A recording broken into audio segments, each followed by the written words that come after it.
34 jours avant le jour J. Pour les maires et mairesses des villes d'Amos, de Rouyn-Noranda et de Val-d'Or, il est clair que le gouvernement canadien n'est peut-être pas le palier avec lequel on travaille le plus souvent.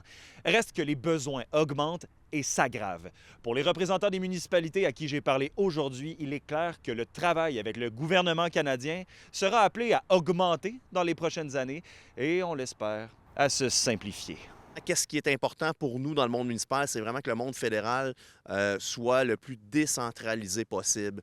Donnez-nous les moyens et laissez-nous gérer avec des programmes qui sont agiles, qui sont simples, qui vont nous permettre de faire les projets à notre saveur, à notre odeur, en réalité avec notre terrain, avec notre monde. Tout ce qui est là, sécuriser les berges. À Amos, on a une problématique avec la rivière Arcana. Ça, le gouvernement fédéral a un impact là-dedans. Ça, c'est sûr que c'est un projet qui nous tient à cœur.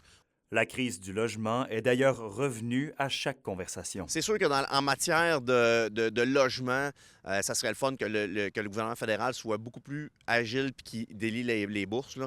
On a besoin de créer du logement. Qualité de l'air, assainissement des lacs et travaux de verdissement. Bref, Rouyn-Noranda continue de mettre l'accent sur l'environnement. Tout ce qui concerne l'environnement, le verdissement, bien, clairement, on souhaite de l'aide du fédéral, donc ce serait une priorité.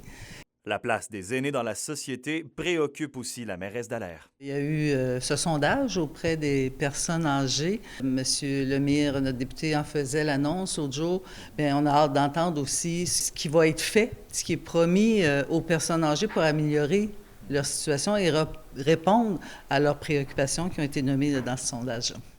Pour la mairesse Brindamour, Val-d'Or espère avoir les moyens de poursuivre son travail vis-à-vis l'itinérance grandissante. On a besoin des argents pour continuer les programmes nécessaires pour contrer toutes les problématiques qui sont liées à l'itinérance, pour avoir des services et on sait que le gouvernement fédéral appuie des projets communautaires habituellement dans toutes les provinces. Alors, on va continuer de ce côté-là, d'essayer d'avoir des montants pour aider notre cause.